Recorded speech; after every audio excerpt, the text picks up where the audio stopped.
CP Music Live. Et merci beaucoup de nous accorder ce temps sur le Hautefest, on reparlera du Hautefest après. Je vais essayer de vous présenter très rapidement et vous ferez beaucoup mieux que moi après. Donc vous êtes un groupe de Heavy Black, c'est ça que j'ai relancé, mais voilà, c'était ma première question. D'accord, on se définit plutôt comme Heavy Metal Blackness. Ouais. Voilà, c'est notre label de l'époque, Metal and Metal Records, qui a trouvé ce petit jeu de mots intéressant. Ouais. Donc on dit Heavy Metal Blackness, Heavy Metal Noir. Parce Super. que, de manière très intrigante, on n'est pas tant influencé par la scène Black Death. Ouais. On pourra peut-être l'expliquer. Ah mais oui, avec plaisir. Vous venez de Grenoble? Alors on est dispatché Saint-Hilaire-de-la-Côte, entre Lyon et Grenoble. Grenoble. Dans le Jura, l'Avancière et Percy. D'accord. Et Belfort et Clermont-Ferrand pour les autres musiciens. Qui ne sont pas là. Ok, du coup vous êtes assez loin. Donc ma première question ça va être comment vous vous retrouvez au Hautefest, qui est quand même un festival caritatif, voilà, qui est pas un festival comme les autres, et si loin de la maison? Alors du coup, on a été contacté entre guillemets parce que moi du coup je suis porteur du syndrome Asperger. D'accord. Donc il y a dans la symbolique, le Hautefest souhaite faire jouer un ou plusieurs groupes avec des personnes porteuses d'une forme d'autisme. Donc c'est comme ça qu'on a été approché, en plus je pense d'un, j'espère, coup de cœur musical, voilà. Très bien, ok. Donc ça fait un petit bout de temps là que vous étiez planifié ici? Oui, oui. Ouais, parce qu'on a appris, je le dis parce qu'on était déjà présents l'année dernière, qu'en fait ils avaient fait quand même un petit truc, donc il faut écouter cette année, ils avaient passé tous les groupes qui allaient jouer l'année prochaine au Hautefest de l'année dernière. Donc on a déjà pu entendre votre son l'année dernière sans le savoir. On va reparler du genre dans lequel vous vous mettez, mais il y a quelque chose qui a été assez surprenant dans l'évolution, c'est d'un seul coup passage chant en français sur le dernier album, et en plus le dernier album, donc il y a le passage en français et clairement une autre production, un autre son. Est-ce que vous pouvez nous expliquer cette transition vers ce dernier album?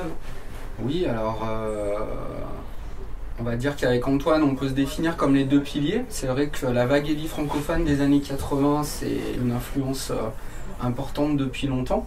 Moi j'ai déjà pu l'exécuter entre guillemets avec mon groupe Sanctuaire, oui. 2 albums, chant en français, un coup de cœur pour le hard rock et la vague chantée en français avec High Power, H-Bomb, Sortilège à l'époque, DX Killers et j'en passe.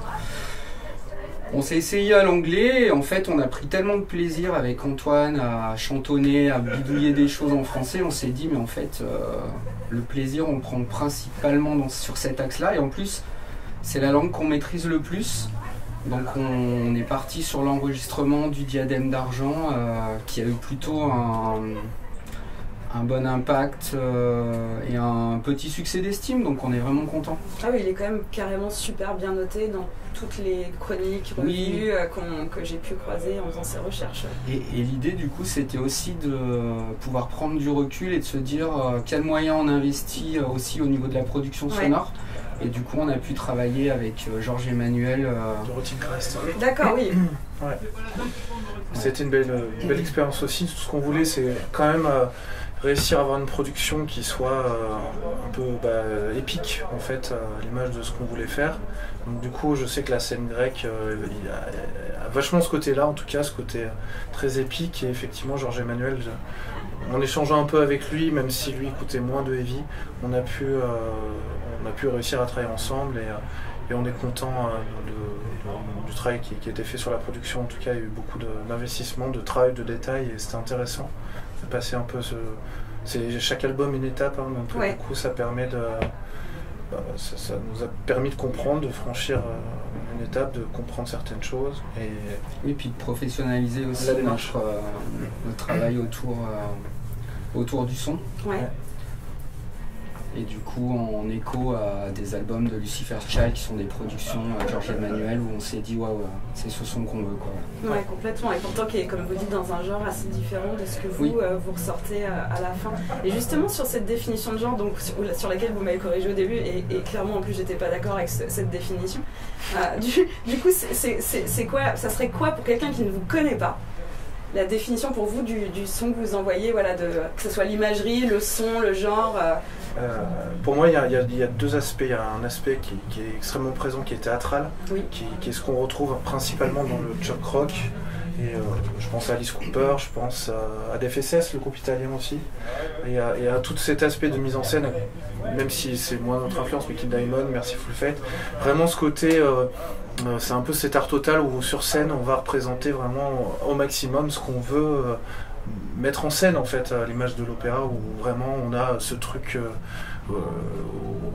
avec un côté visuel qui est extrêmement important, et pour nous, dans cette musique, c'est très important. Et moi je suis principalement influencé par le cinéma horrifique, fantastique. Et j'ai presque envie de dire que cette mise en scène, le travail d'écriture, c'est un petit peu à défaut de pouvoir réaliser un film. Donc j'essaye de transférer ça autour d'un concept musical. Donc voilà. Oui. Effectivement, c'est beaucoup mieux que Heavy Black du coup. Et en plus avec des sonorités qui ne sonnent pas du tout black. J'ai vu que vous aviez actuellement un changement de line-up. Vous en êtes où? Bienvenue Florian. Voilà. Eh ben, j'ai été recruté il y a un mois. D'accord. C'est ma première date aujourd'hui. Ah génial. Donc premier live. Ouais. On a pu répéter 2 fois. Ouais. Donc après, comme il dit, on travaille beaucoup à distance. Oui. Ça a été mon métier pendant longtemps, donc j'ai pas trop de soucis à manger un set comme ça. Je l'ai fait plusieurs fois pour certains événements et certains groupes. Donc voilà, en fait, c'est Antoine qui m'a envoyé un message, voilà, tout simplement. Et j'ai été intrigué un peu par leur musique, parce que j'ai pas vraiment écouté ça autre part. Ouais. Ce côté vraiment ambiance noire, justement, mais pas black. Donc on a un petit peu des composants de blast beat, bref, on a quelques composants de black dans la musique, ouais. Mais le chant étant très chanté, il n'y a pas un growl, pas un scream. J'ai trouvé ça hyper intéressant, et le côté français est intéressant parce que pour une fois, je comprends ce que je joue. Parce que je suis un peu feignant et les paroles, c'est vrai que c'est pas ce que j'apprends le plus. Et là, je peux comprendre le côté poétique et le côté théâtral, ce qui donne aussi une direction sur comment vivre la musique. Et donc voilà, je viens d'arriver. Encore une fois, bienvenue. Merci. Du coup, ce dernier album, il est sorti en 2022. C'est quoi la suite pour vous? Dans les mois, années à venir, comment vous voyez? Là, on enregistre un single avec donc un titre, on va dire, original et une cover d'un groupe des années 80 assez connu. Et l'idée, c'est d'enquiller sur un nouvel album chez No Remorse Records, le label grec. Et toujours en français, voilà. Ah génial, oui, donc c'est la ligne qui restera. Ok, écoutez, je vais, comme la tradition le veut, vous laisser le mot de la fin. Alors ça peut être n'importe quoi, ou une question que vous auriez aimé que je vous pose à laquelle vous souhaiteriez répondre, ou juste un mot pour les personnes. C'est pour vous. Oula. On l'a fait tous, celle-là, quasiment. C'était rendez-vous pour notre interview. Ouais.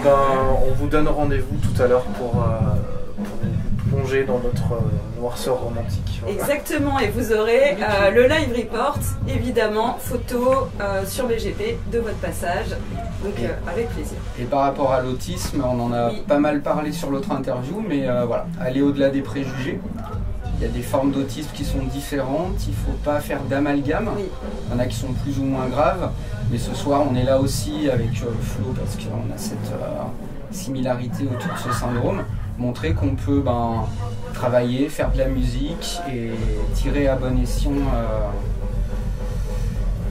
utiliser à bon escient les facultés, les spécificités de cette forme d'autisme. Voilà. Oui, c'est une ode aussi aux différences de chacun et aussi à la richesse, la grande richesse que je trouve ont les personnes qui ont ce syndrome d'Asperger, avec effectivement une culture, une curiosité qui est passionnante. Voilà. Et pour ma part, je trouve ça hyper intéressant que pour une fois, le métal en France ne serve pas juste à dire « oulala, ils sont méchants ». Oui. Et j'espère que tous les groupes feront en sorte que on lève assez de fonds pour que cette association prospère. Et merci à eux surtout. Ouais, merci à tous merci beaucoup pour ces belles conditions et cet environnement professionnel. Merci à BGP Music Live. Et encore merci à vous et profitez bien de votre set tout à l'heure. On verra ça avec plaisir. Merci beaucoup. À très bientôt sur BGP Music Live. Merci.